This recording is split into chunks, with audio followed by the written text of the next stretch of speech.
Sa présence à la tête de la Banque des États de l'Afrique centrale aura été révolutionnaire, avec une maîtrise parfaite des comptes extérieurs des États de la sous-région depuis 2018, grâce à une politique de change qui n'a pas fait que des amis, mais qui a porté les résultats qui ont été attendus.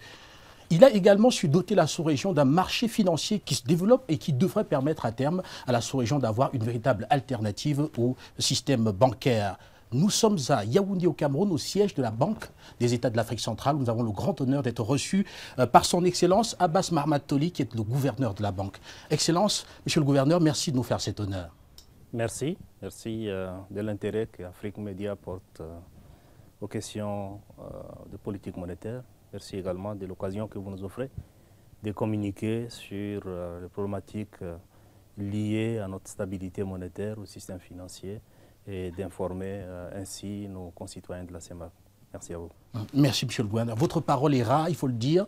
C'est la toute première fois que la télévision panafricaine a un tel honneur, alors que nous vous suivons depuis 3 ans maintenant, et nous vous en remercions pour cette occasion. Alors, permettez-moi de commencer par prendre les nouvelles de la Banque centrale à bonne source. Comment se porte la BEAC aujourd'hui? Eh bien, la Banque centrale se porte bien. Ça n'a pas été toujours ainsi. En 2017, lorsque nous avons été nommés par la conférence des chefs d'État à la tête de cette institution, notre communauté traversait une conjoncture économique qui était difficile. C'était depuis 2014 que, à la suite de la chute prononcée des cours des matières premières, principalement du pétrole, les économies de la CEMAC ont été durement frappées avec de faibles croissances économiques. Et donc, cela a également eu, par ricochet, un impact négatif sur les finances publiques des États membres et plus particulièrement sur la soutenabilité extérieure de la monnaie. Et donc, à notre arrivée et suite également au programme de réforme économique et financière qui a été mis en place en 2016, à la suite de la conférence qui a été convoquée ici par son Excellence Paul Biya, président du Cameroun, président en exercice de la CEMAC, un programme de réforme a été mis en place et qui portait sur 5 piliers. Le pilier qui nous intéresse, nous, essentiellement, c'est le pilier 2 qui porte sur les questions monétaires et financières. Nous avons mis en place à la Banque centrale notre plan stratégique qui intégrait un certain nombre d'actions qui avaient été mises en place. Et là-dedans, on a des réformes qui visaient le cadre opérationnel de la politique monétaire, des réformes sur les systèmes d'information, des réformes de gouvernance, mais des réformes aussi sur notre politique d'échange, vous l'avez dit. Nous avons également procédé à des évolutions normatives pour stabiliser et renforcer notre système financier de la CEMAC, avec aussi la réunification des marchés boursiers et consacrer également la solidité de notre stabilité monétaire. Et toutes ces réformes aujourd'hui ont porté leurs fruits. Nous avons aussi renforcé, consolidé et totalement inversé la trajectoire un peu de notre exploitation à la Banque centrale. La question de savoir quelle est la santé de la Banque centrale aujourd'hui. Et donc, à la suite de toutes ces réformes, nous avons assuré durablement la soutenabilité de notre monnaie, parce que c'était ça également la chose qui était la plus importante de toutes les résolutions. C'était 21 résolutions que la conférence des chefs d'État avait prises en 2016. La première était d'éviter un ajustement monétaire.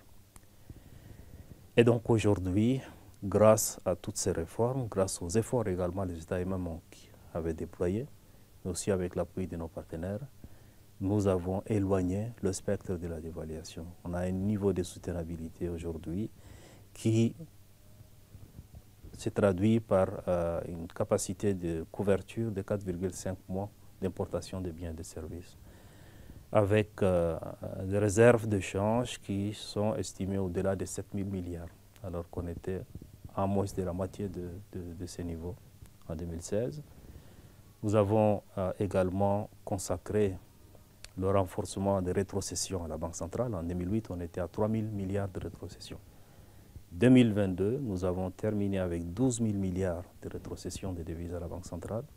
grâce aux moyens de suivi, au recrutement de personnel spécifique, la mise en place des procédures et la discipline instaurée également parmi les agents économiques grâce à l'argumentation d'échange et les procédures de mise en œuvre de cette loi, nous sommes parvenus donc à renforcer notre politique d'échange, à renforcer la soutenabilité extérieure de notre monnaie et à améliorer aussi l'exploitation de la banque, mais davantage aussi les finances publiques, parce que c'est une réforme qui a des implications énormes. Ça permet la transparence des flux financiers sortants et entrants. Parce que nous sommes également dans une zone, il faut se préoccuper également, au-delà des questions de soutenabilité, de faire respecter nos dispositifs de lutte anti-blanchiment et le financement du terrorisme, et d'instaurer donc ainsi la fiabilité de nos systèmes, des plateformes que nous utilisons, et de maintenir intactes également nos correspondances bancaires par le respect des engagements auxquels nous avons souscrits par rapport aux règles de Gafi, par rapport au dispositif de lutte anti-blanchiment et par rapport aussi donc aux exigences de transparence qui sont spécifiques à notre zone. Nous avons aujourd'hui, si vous transférez des ressources, il faut bien justifier la source de ces revenus. Il faut, si vous êtes un investisseur étranger et que vous rapatriez vos ressources qui sont issues de vos investissements, c'est-à-dire les dividendes, eh bien, donnez la certitude, la preuve que vous êtes allé payer l'impôt, ce qui a également des effets sur les finances publiques, avant que les opérations de transfert ne soient effectuées. Et donc, les flux financiers aujourd'hui sont scrutés. C'est du reste ce que le monde entier fait aujourd'hui pour s'assurer que les flux illicites ne circulent pas dans nos zones, un peu dans le pays. Pour l'exploitation de la banque, on avait un déficit structurel de 9 milliards à l'arrivée. 2018, nous sommes passés à 14 milliards de bénéfices. 2019, c'était 19,8 milliards à peu près de bénéfices. 2020, on est à 30,9 milliards.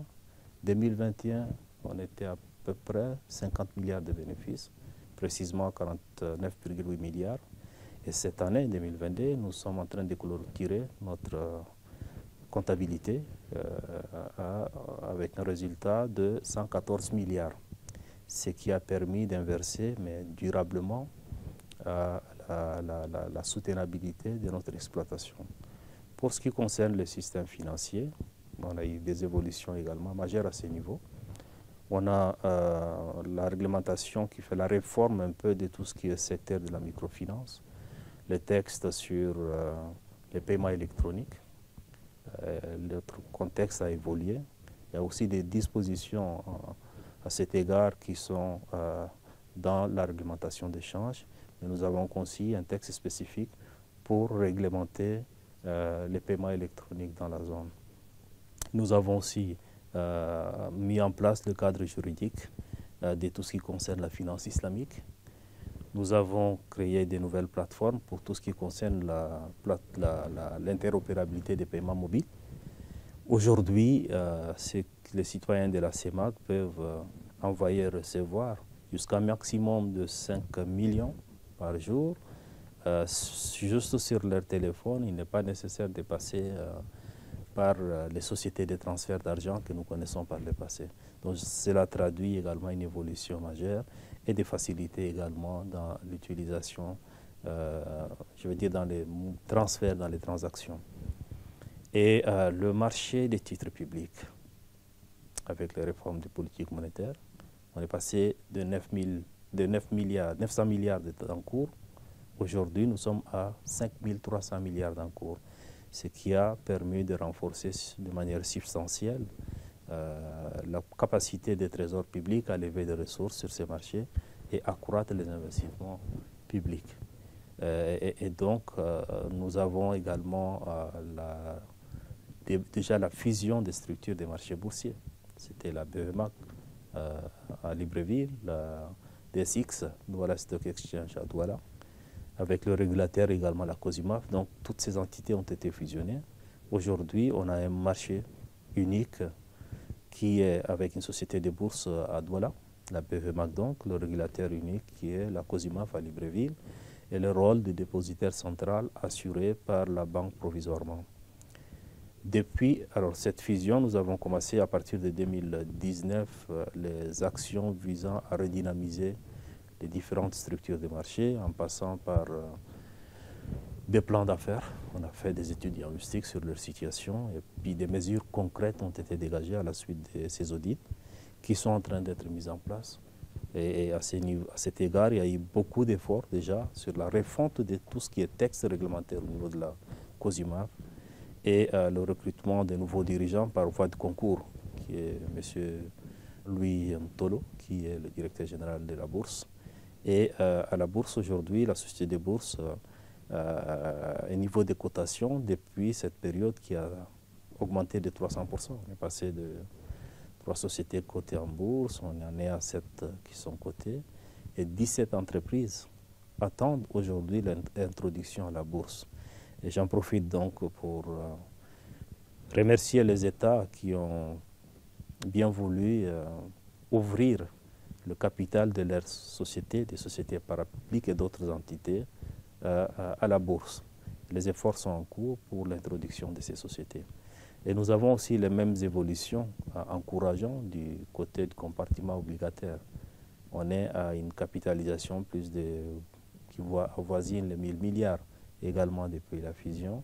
Et nous continuons aujourd'hui nos actions pour parachever l'introduction de ces sociétés en bourse, pour continuer à moderniser les plateformes techniques au niveau de la société des bourses et nous assurer également que la bourse, en tant que société, reste solide dans son assise financière et se modernise davantage et apporte in fine une alternative crédible et durable au financement bancaire de nos économies.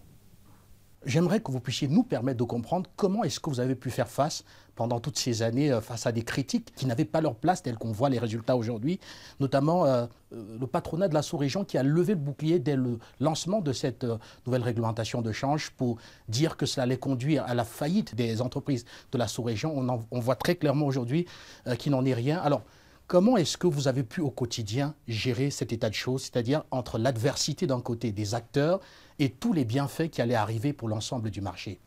Ces réticences participent d'un phénomène normal de résistance au changement. Chaque fois que des pratiques et des manières de faire devaient être bousculées, eh bien, c'est naturel qu'en face, vous faites face à un peu de résistance parce que ça traduit un saut un peu dans l'inconnu.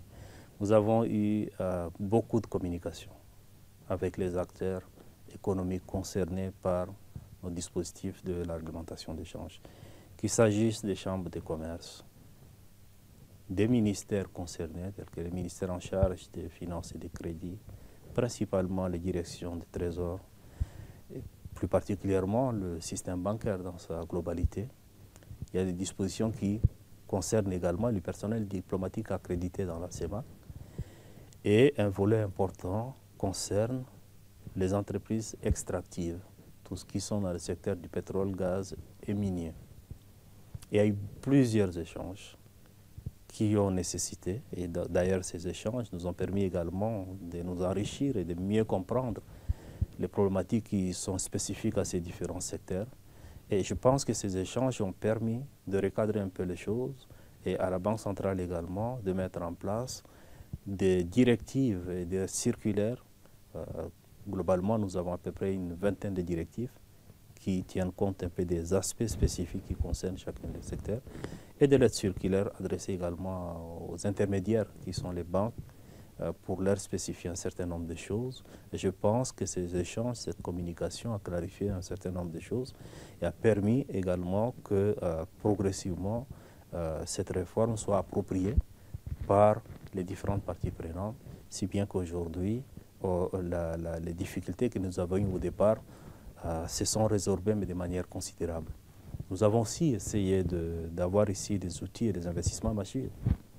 On a acquis des plateformes techniques, nous avons été obligés de concevoir des applications spécifiques également pour gérer en ligne l'ensemble des flux des transferts qui sortent, c'est traité en ligne, et d'avoir également la possibilité aux agents concernés de se connecter sur nos plateformes et de suivre l'état d'exécution des dossiers de transfert qui sont introduits ici.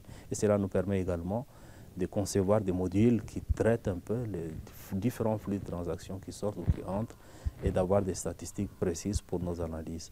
Et in fine, nous avons aussi des applications aujourd'hui qui nous permettent de savoir les positions extérieures des banques. Et ça, c'est un élément de discipline pour nous permettre également de contraindre les uns et les autres à respecter les dispositions réglementaires et d'assurer durablement leur conformité.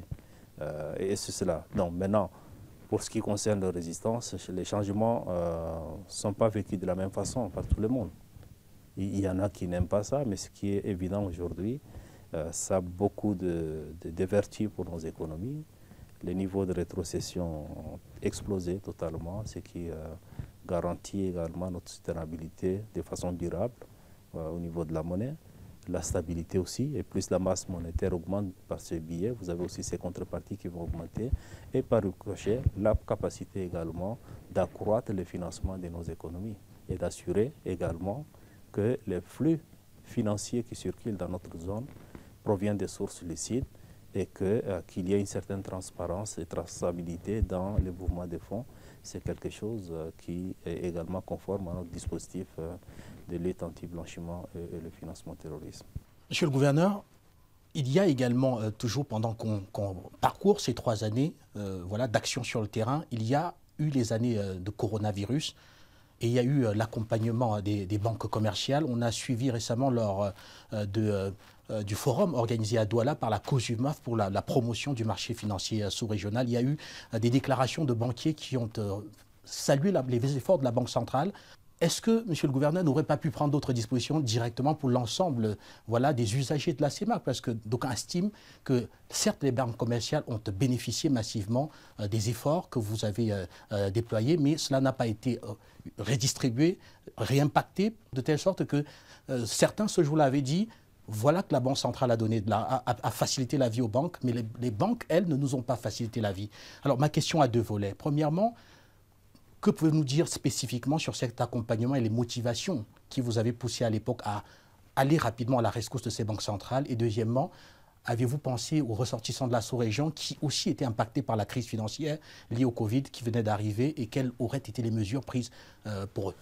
Eh bien, je vais déjà signaler que la gestion de la pandémie du coronavirus dans la zone CEMAC, ça n'est pas que le fait de la Banque centrale. Il faut également souligner le rôle majeur qui était celui des États membres, qui avaient décidé de mettre en place un certain nombre de mesures. C'était déjà les mesures sanitaires, des mesures prophylactiques, des mesures également d'accompagnement en termes de réduction d'impôts ou des crédits d'impôts accordés, des gratuités également d'un certain nombre de services d'eau, d'électricité et les dépenses au niveau des finances publiques majeures dans le secteur de la santé avec l'appui des partenaires extérieurs ont également joué un rôle majeur sur le plan social mais aussi en matière d'accompagnement des activités économiques. En ce qui concerne la Banque centrale, en tout cas, elle a également pris un certain nombre de mesures qui sont de son ressort. C'était déjà de réduire l'intervention au niveau des taux d'intérêt pour permettre, le premier réflexe, c'est de faire en sorte qu'il n'y ait pas une crash de liquidité, qu'il n'y ait pas un assèchement de liquidité dans les économies et de rassurer également les systèmes bancaires à l'effet que la Banque centrale se tiendra prêt et d'intervenir à chaque fois que c'est nécessaire. Nous avons décidé d'accroître le volume d'injection de liquidités de plus de 100% dans le système bancaire. Nous avons simplifié la gestion du collatéral, c'est-à-dire que les éléments de garantie ont été, la palette des éléments admissibles au refinancement a été agrandie. Nous avons permis également des mesures d'allègement au niveau de suivi un peu de prudentiel des banques pour permettre que les banques continuent, soient capables de continuer à financer, accompagner les économies. Et de la sorte, on a pu faire en sorte que le système bancaire reste, malgré les effets très dévastateurs au plan économique de cette pandémie, de demeurer résilient et de continuer donc à soutenir le financement de nos économies avec les assurances et les dispositifs d'accompagnement mis en place par la Banque centrale. Nous avons aussi acheté sur marché secondaire à peu près un programme de 600 milliards qui a été mis en place pour acheter les souscriptions des titres publics auxquels les banques avaient souscrit pour garder un portefeuille d'investissement pendant 10 ans et accroître les marges pour les banques de continuer encore à racheter les titres publics, permettant aussi aux États d'accroître aussi leur capacité d'intervenir pour soutenir les mesures sociales qu'elle avait mises en place et continuer également l'accompagnement des finances publiques. Je pense que globalement, ces mesures ont permis que notre situation soit plus ou moins résiliente et les subventions que les États ont mis en place ont permis également de juguler un peu les effets sur la cherté justement des denrées de première nécessité, avec aussi l'expansion de la liquidité. Je pense que tout cela a permis à traverser une période difficile, mais avec moindre dégâts au plan social. Il est évident que le fait que la liquidité soit disponible, également, c'était dans l'intérêt des agents économiques de la sous-région qui donc, ne pouvaient pas avoir une rupture de la disponibilité de leur épargne pour pouvoir faire face. Mais sur les taux directeurs, qu'il fallait peut-être penser à une baisse pour qu'il y ait un crédit un peu moins cher pour soutenir cette consommation de la sous-région qui était éprouvée par la pandémie. Vous savez, au sortir de la pandémie, nous avons constaté que l'inflation continue à monter. L'inflation importée continue à impacter parce que dans la CEMAC, on importe presque tout. Et s'il fallait continuer à avoir toujours les politiques d'assouplissement, nous allons avoir un niveau d'inflation qui va s'accroître par le biais justement de la politique monétaire. Vous injectez beaucoup de liquidités dans le système avec l'inflation importée, c'est que vous allez accroître le niveau de l'inflation. L'inflation, en quelque sorte, c'est une perte de pouvoir d'achat pour les citoyens. C'est autrement plus nocif que d'avoir un niveau d'intérêt plus élevé. Et les banques centrales ont des instruments pour juguler ça. C'est le volume d'injection, de liquidités dans le système. Et il faut retrancher ça et puis rehausser les taux d'intérêt pour également rationner un peu l'injection ou la liquidité dans le système pour permettre justement que l'inflation n'augmente pas plus vite et n'impacte pas davantage le pouvoir d'achat des citoyens et avec les phénomènes de cherté de vie. C'est du reste ce que les banques centrales du Parlement ont toutes fait pour faire en sorte que, parce que la priorité c'est cela, éviter que les gens perdent le pouvoir d'achat. Si l'inflation continue à augmenter davantage, c'est très nocif. Maintenant, la question des taux d'intérêt. Nous sommes à 4,5% maintenant des taux d'intérêt. Regardez un peu le spread. À quel taux les banques, elles, prêtent aux citoyens. Les meilleurs clients qui arrivent à lever des financements, c'est autour de 8% à peu près. Mais pour les particuliers, c'est beaucoup plus que ça. Dans certains cas, 15% ou même voire plus. Ce que nous faisons, c'est d'interdire, il y a un taux au-delà duquel c'est de l'usure. La banque vise donc on oblige les banques à publier les conditions des banques. Ça, c'est quelque chose qui est suivi par l'ensemble des directions des banques centrales, de la Banque centrale, et sur laquelle aussi nous avons des échanges sur une base très soutenue avec les banques également pour qu'on s'assure qu'il n'y ait pas un débordement au niveau de taux. Mais le phénomène de taux d'intérêt ici, c'est aussi un peu la réalité du risque de contrepartie dans notre zone. Quand vous voyez les bilans des banques, les gens qui prennent des crédits, dans bien des cas, ne remboursent pas. Et qu'est-ce que les banques font? Elles choisissent les sérieux sur une taille réduite de la clientèle jugée plus crédible. Et ce faisant, on amplifie aussi le risque de concentration. Donc je pense qu'au-delà des problématiques un peu liées à la gestion de la politique monétaire, il y a aussi les phénomènes, ça a beaucoup à voir avec le comportement des gens. mais aussi avec la façon dont les banques elles-mêmes apprécient le risque des contreparties et d'essayer, nous conseillons aux banques, d'évaluer le risque des contreparties au moment de l'entrée en relation avec un client potentiel. Au moment de la mise en place du concours, c'est à ce niveau-là qu'il faut évaluer le risque pour ne pas devoir encore à gérer des risques lorsque, à cette phase, ces risques ne sont pas bien maîtrisés et évalués. Mais moi, je pense que nous avons, une des réponses de la Banque centrale, c'était aussi de mettre en place des informations. On a des centrales de bilan, des centrales de risque, on a des bureaux d'information du crédit, autant d'éléments qui permettent aux banques de consulter ça et de s'assurer si tel ou tel client reconnu, enregistré, est crédible ou pas. Donc ces informations sont à leur disposition pour essayer d'amoindrir ça. Et on parle aussi avec les banques d'augmenter leur capacité de gestion des risques, d'évaluation des risques et de rester aussi conforme avec le respect des ratios prudentiels pour que le niveau de risque ne soit pas plus grand. Monsieur le gouverneur, nous sortons de la pandémie à coronavirus pour aborder les crises géopolitiques mondiales et particulièrement la crise en Ukraine qui est venue encore faire pression sur les finances, notamment des entreprises de la sous-région avec les coûts d'importation qui ont explosé. Et les entreprises répercutant, cela crée une inflation qui d'ailleurs a justifié le fait que vous augmentiez le taux directeur spécifiquement pour pouvoir donc contenir cette inflation qui arrivait. Mais d'aucuns estiment qu'avec, on ne va pas dire accalmie, mais avec la baisse actuelle de ces tensions-là, il est peut-être temps déjà de penser à baisser encore ce taux directeur afin qu'il y ait une augmentation de la masse monétaire et permettre que les ménages, par exemple, puissent continuer à s'endetter et les entreprises aussi, afin de renforcer leur croissance. Alors que répondez-vous?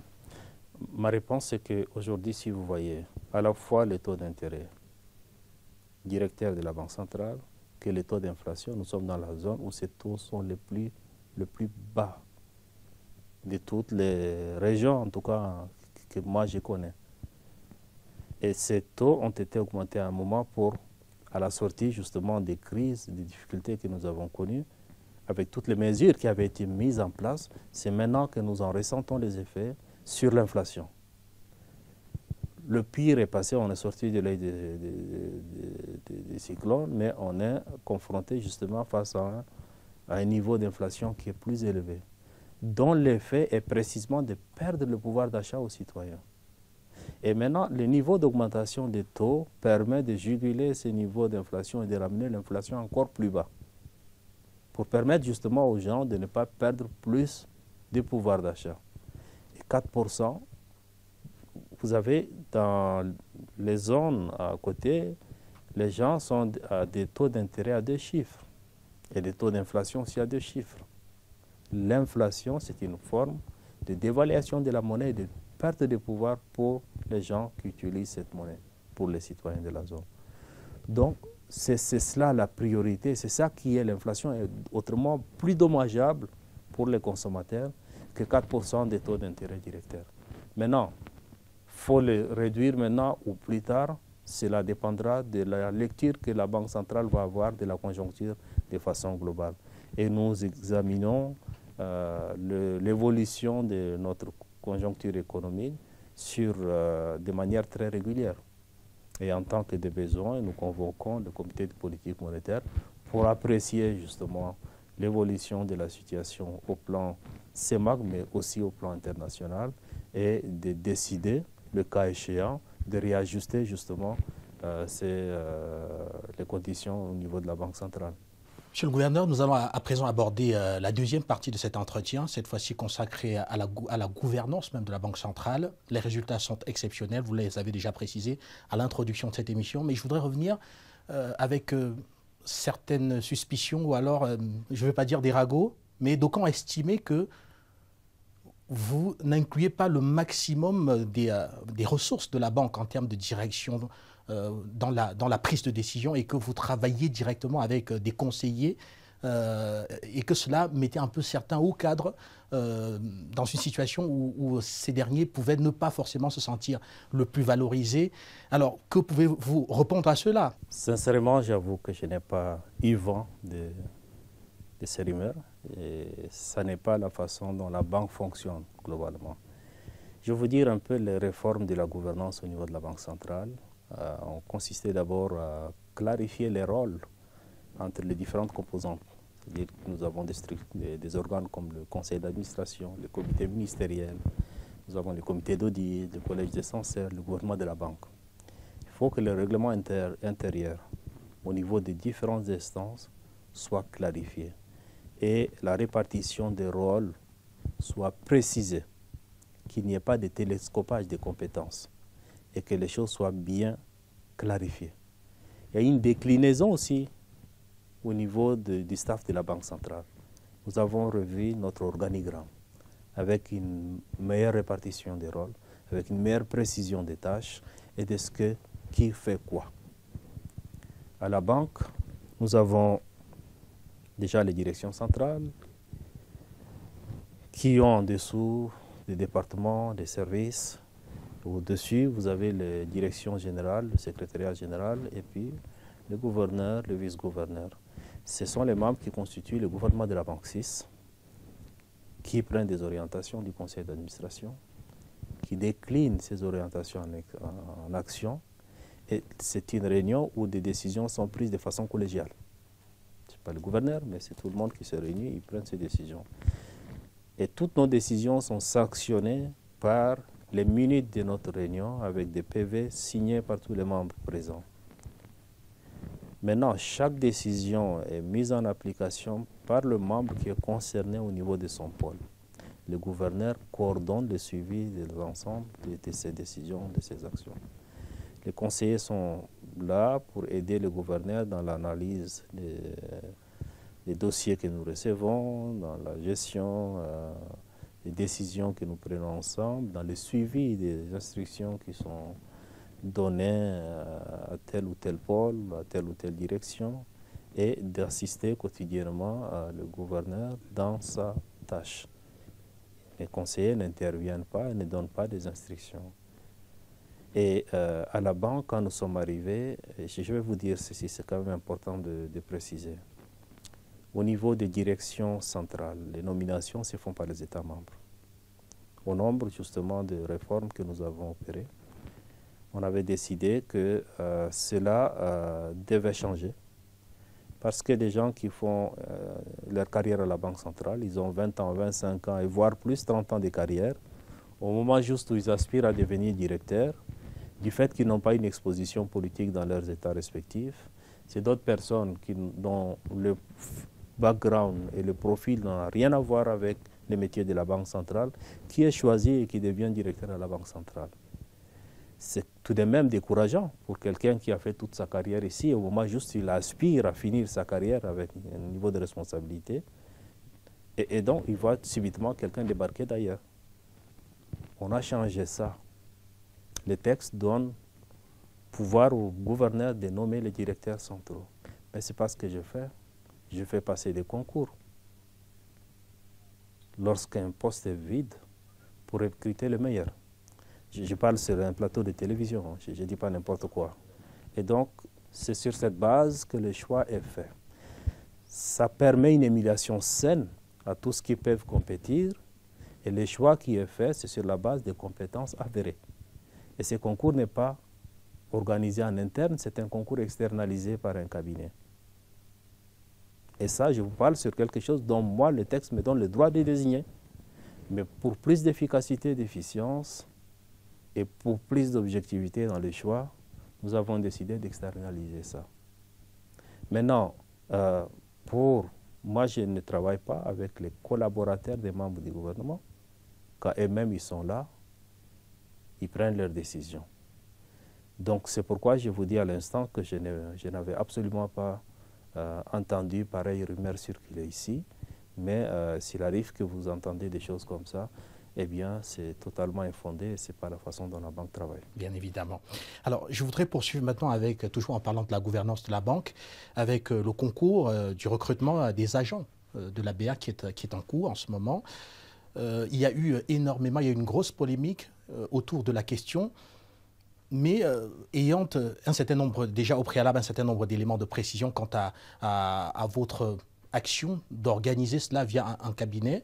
Je voudrais simplement que vous puissiez nous dire, aujourd'hui, le bilan que vous faites de la conformité des opérations et du droit des candidats de concourir à égalité de chances dans le recrutement en cours quand on sait qu'il n'est pas encore terminé. Bien, moi j'ai eu à me prononcer à plusieurs reprises sur cette affaire. Je voudrais quand même dire ici, droit dans les caméras, qu'il n'y a pas eu d'anomalie dans ces concours. Quand j'ai choisi de faire passer des concours pour la nomination des directeurs, c'est quand même des postes stratégiques. Et les textes me donnent droit de le faire. Eh bien, quand j'ai choisi, malgré cela, à faire passer un concours pour permettre aux candidats de concourir, mais de façon équitable, d'assurer l'égalité des chances, je ne vais pas me compromettre dans le recrutement des jeunes recrues qui auront 30 ans, 20 ans de carrière à la Banque centrale. Sur cette affaire, il y a eu le comité d'audit qui a fait son audit, qui a produit son rapport. Le rapport est disponible, qu'il n'y a pas eu de malversation, qu'il n'y a pas eu d'anomalie, qu'il n'y a pas eu de favoritisme dans le recrutement. Le processus n'était pas terminé. Il y a eu une polémique sur cette affaire qui ne visait pas la crédibilité du processus qui a été lancé, mais davantage peut-être la personne du gouverneur. Eh bien, malheureusement, justement pour ceux-là qui ont voulu faire circuler cette rumeur et entacher la crédibilité de l'institution, peut-être même de celle du gouverneur, il n'y en a rien. D'ailleurs, la Cour de justice, qui avait été saisie justement sur la répartition du rôle dans ce qui s'est passé, avait conclu justement que la banque était dans son bon droit de faire passer ces concours et qu'il n'y avait pas d'anomalie, qu'il n'y avait pas de problème ou qu'il n'y avait pas également d'inconformité quant au rôle justement du gouverneur, quant à ses attributions, ses compétences dans le fait de faire passer ces concours suivant les procédures qui avaient été initiées. Et donc, le concours a été lancé, c'est en cours, et normalement, le comité d'audit qui s'est penché sur cette affaire n'avait constaté aucune irrégularité. Nous avons néanmoins eu à regretter des difficultés matérielles dans l'organisation des concours dans certains centres de la CMA. Et ça, c'est un peu le fait du prestataire qui avait été recruté. Il y avait manque de copies par endroit. Les horaires n'étaient pas plus ou moins bien respectés dans certains endroits et que certains candidats qui ont dû passer le concours dans certaines langues avaient également évoqué quelques difficultés quant à la disponibilité des copies dans la langue choisie. Et que dans le rapport du comité d'audit, ces éléments, bien que regrettables, n'entachaient pas la crédibilité vraiment de l'opération du concours tel qu'il a été passé. C'était quand même plus de 10 000 candidats qui étaient là. Et au plan logistique, l'ampleur justement de l'opération au plan logistique n'avait pas été bien estimée au départ par le prestataire. C'est tout ce que le comité d'audit a pu constater sur cette affaire. Et tout le reste, vraiment, n'est que rumeur et diffamation. Je n'aime pas élaborer davantage sur ce que les autres disent lorsque ça n'a aucun rapport avec. Je vous propose d'aborder la toute dernière partie de cet entretien consacré au développement de notre marché financier sous-régional. Les chefs d'État de la sous-région, vous avez confié ce rôle crucial de doter l'ensemble des 6 États d'un marché financier qui soit compétitif et qui permette une véritable alternative au système bancaire pour permettre un meilleur financement de l'économie. Alors, vous vous êtes lancé très rapidement. Aujourd'hui, les résultats sont là. La BVMAC, qui a plus de 1000 milliards de francs CFA aujourd'hui de capitalisation boursière, c'est le marché unique. Alors, est-ce qu'on va dire que jusqu'à présent, c'est le seul grand résultat que vous ayez atteint, ou alors, dans sa mise en place, vous avez d'autres éléments de performance que vous souhaitez partager avec la sous-région qui compte énormément sur ce marché tel qu'on peut le voir notamment dans les différentes publications que nous faisons? Écoutez, moi je pense que, comme je l'ai dit dans le propos un peu liminaire, qu'il y a quand même à la suite de toutes les orientations qui avaient été données par la conférence des chefs d'État et les mesures que nous avons nous-mêmes retenues dans notre plan d'affaires pour l'amélioration déjà de la Banque centrale, dans sa politique monétaire, dans la gestion des plateformes techniques, dans la stabilité monétaire, dans la stabilité du système financier, mais aussi le rôle qui nous était dévolu de renforcer, d'unifier les structures de la bourse. C'est autant de choses qu'on a pu faire pendant cette période-là. Mais ça n'est pas pour autant dire que le travail est fini et que tout est nickel. Nous devons continuer toujours à renforcer les structures unifiées de la bourse. Notre potentiel est encore important. Il faut encore faire souscrire beaucoup d'entreprises à la bourse. Nous avons vu même des entreprises publiques qui sont allées lever des financements et ouvrir leur capital aux investisseurs éventuels. C'est des choses vraiment encourageantes, mais qui devaient continuer. En termes d'action, pour ce qui concerne la soutenabilité extérieure, je vous l'avais dit, on avait, à la prise de service, un niveau de soutenabilité qui était très fragilisé. Nous avons moins de mois d'importation de biens et de services. On est passé à plus de 4,5 mois de couverture de nos importations. Nous sommes, on était à 19 milliards ou moins de 19 milliards de déficit dans l'exploitation de la Banque centrale. On conclut avec résultat en 2022 de 114 milliards. On avait 3 200 milliards de rétrocession par les agents économiques à la Banque centrale, ce qui limitait notre capacité de couverture. Grâce aux réformes que nous avons réalisées, nous sommes passés à plus de 12 000 milliards de rétrocession. Et pendant ce temps-là, les flux de sortie également avoisinent à peu près 11 000 milliards. Donc les pays ont été capables d'honorer leurs engagements extérieurs, les entreprises aussi, mais aussi des importations assurées pendant cette période de temps, malgré les crises successives, la chute des cours du pétrole, c'était le Covid et ses conséquences sociales et économiques, mais aussi les questions sécuritaires, la guerre en Ukraine. Et ces réalisations sont faites dans cette conjoncture-là qui est très difficile pour toutes les économies. Et nonobstant cette situation, le mandat pour l'unification de la bourse a continué, c'était une réussite. Je tiens également à remercier les États qui ont bien voulu nous aider dans la conduite de ces projets. Notre système financier se renforce et malgré la crise, elle s'est montrée résiliente et je pense que c'est une chose dont nous devons tous nous féliciter et continuer de l'avant pour approfondir davantage nos secteurs financiers. Nous avons, au niveau du marché monétaire, on a défragmenté un peu notre marché monétaire. Les échanges au niveau du marché interbancaire se sont complètement accrus. Notre politique monétaire a une meilleure retransmission dans le secteur réel par le biais justement des instruments rénovés que nous utilisons aujourd'hui. Nous avons modernisé nos systèmes et moyens de paiement avec l'interopérabilité des paiements monétiques. On en est rendu maintenant à plus d'1,4 milliard de transactions que les citoyens de la CEMAC réalisent avec des paiements électroniques. Moi, je pense que ça, c'est déjà une bonne chose. Et nous continuons à faire, parce que l'économie, ça n'est pas que la banque centrale, c'est aussi toutes les réformes structurelles. C'est les échanges commerciaux qu'il faut promouvoir dans notre zone. C'est la transformation des matières brutes que nous exportons. Nous avons beaucoup de viandes dans la CEMAC. Faut-il continuer à importer encore davantage de viande de l'extérieur? Nous avons du bois, on est sur la deuxième réserve forestière au monde, le bassin du Congo après l'Amazonie. Devons-nous continuer toujours à importer des meubles quand nous pouvons les fabriquer localement? Plus le processus de transformation est long, plus vous avez de la richesse qui est créée et plus vous avez des emplois également qui vont être créés et résorber le niveau de chômage. Ce n'est pas le rôle de la Banque centrale. Il faut beaucoup d'énergie, il faut créer des infrastructures de transport pour interconnecter. Par l'électricité, les télécommunications, les voies routières, et je pense que tout cela, c'est des choses que nous devons de réaliser pour que notre économie soit encore plus forte et qui crée davantage de richesses, transformer donc les matières premières que nous exportons. Je pense que ça, c'est quelque chose d'important. Vous avez évoqué la crise sanitaire, vous avez évoqué la guerre en Ukraine. Quel enseignement nous en tirons? Le risque qu'on avait frôlé, c'est même de ne pouvoir importer des choses de première nécessité, ici surtout les produits alimentaires. Nous avons des millions de terres arables. qui sont parcourus par des cours d'eau majestueux ici.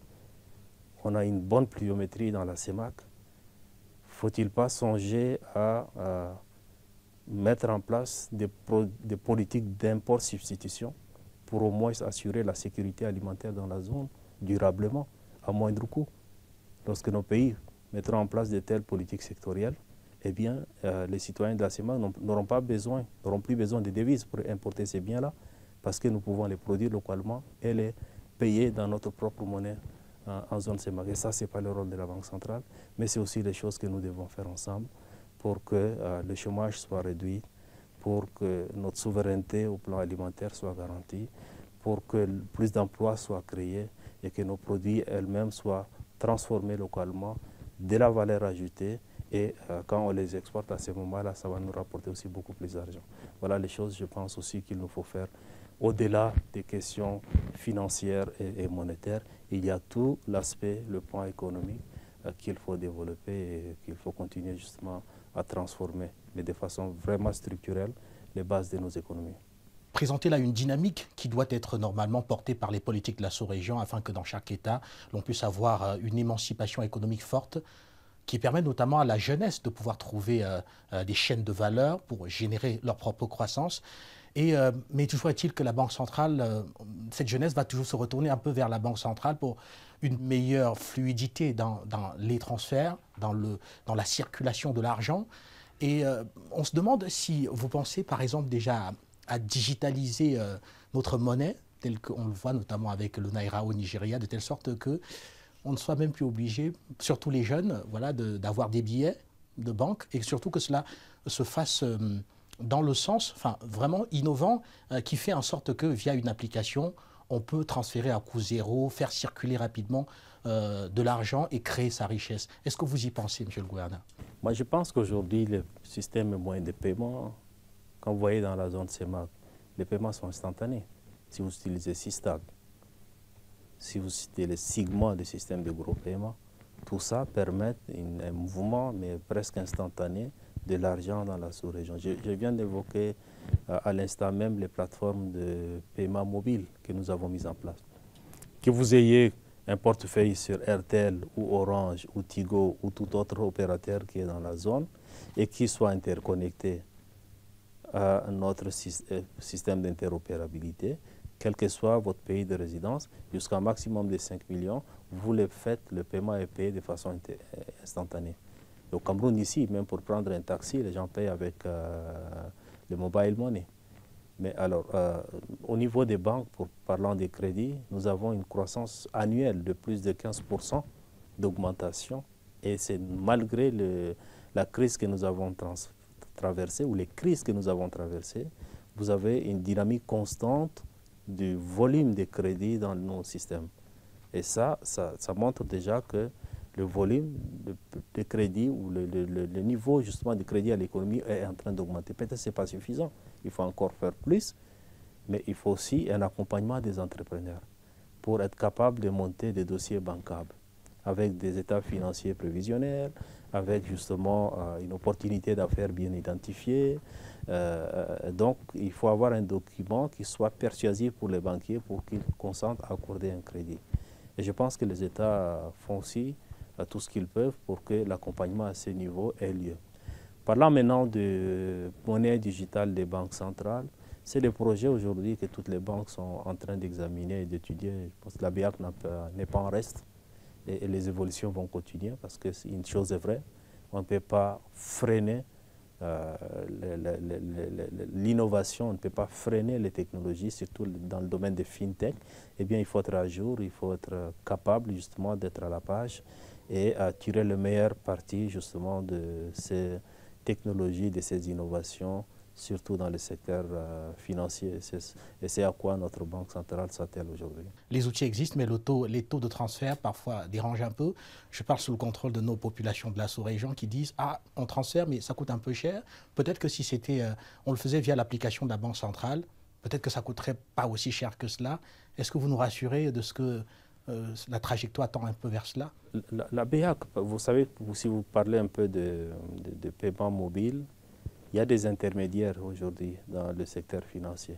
La Banque centrale crée l'environnement, réglemente ça, parce que nous sommes un régulateur. On s'assure que les droits des consommateurs soient bien protégés, qu'il y ait un environnement qui soit propice à ces échanges-là. Notre travail, c'est à ce niveau et permettre justement que tout cela ait lieu. Parce que nous, on contrôle ceux qui entrent dans le secteur, doivent avoir la licence, l'autorisation pour exercer. Une fois dans le secteur, eh bien, ils sont suivis progressivement si ces acteurs respectent bien les normes édictées par le régulateur. Maintenant, pour les coûts, il faut bien dire que ce qui vient aggraver les coûts, c'est parfois aussi, ce n'est pas le fait de la Banque centrale. Ce sont aussi les taxes qui viennent grever ce type de transactions. Et si on parle de taxes, on ne parle pas de politique monétaire, on parle d'autre chose. Et donc, je pense qu'il y a aussi des efforts de ce côté pour que les innovations naissantes soient favorisées en abaissant les coûts justement à tous les niveaux pour permettre que les transactions soient facilitées. Nous continuons à faire dans le cadre aussi de Coronofi pour harmoniser nos systèmes de paiement. Et d'ailleurs, nous avons également un texte qui va passer mardi prochain au conseil d'administration pour que le procédé d'harmonisation soit accordé et la possibilité également d'innover encore plus. Par exemple, si vous avez une carte, vous pouvez faire des paiements sans contact. C'est des choses que nous voyons ailleurs, mais qui vont venir aussi dans notre zone. Excellence, Monsieur le Gouverneur, nous vous remercions très sincèrement de nous avoir accordé cet entretien. Et rappeler que l'actualité, c'est aussi la nouvelle gamme monétaire. Peut-être qu'on a oublié, mais elle est en circulation et passe très bien auprès du consommateur, avec notamment une inclusion au niveau des langues. On a vu que toutes les langues, toutes les premières langues des États de la sous-région sont bel et bien libellées sur ces coupons-là qui circulent. C'est aussi cela aussi à remettre à votre mérite, parce que ça faisait de très très longues années qu'on attendait cette gamme monétaire. Finalement, elle est en circulation. Merci bien, oui, c'est un fait, au-delà justement du fait que cette dimension, intégration de la CEMAC soit très prépondérante dans les nouveaux billets qui sont mis en circulation, mais c'est davantage aussi les éléments de sécurité incorporés dans la masse un peu de nos nouveaux billets qui protègent davantage nos concitoyens et sécurisent. Aujourd'hui, les nouveaux billets des banques sont identifiables aussi par les personnes malvoyantes, grâce à des écritures en relief et d'autres éléments de sécurité encore qui sont visibles avec la lumière ultraviolet et permettent d'avoir un peu une certaine longueur d'avance par rapport à la contrefaçon. Merci, Monsieur le Gouverneur. Merci à vous. Merci aux téléspectateurs de la télévision panafricaine. Cet entretien est à présent terminé. On se retrouve très bientôt, toujours dans le même rôle, la même mission, vous permettre de mieux comprendre notre sous-région, de mieux comprendre les grandes évolutions qui la transforment au quotidien. À très bientôt.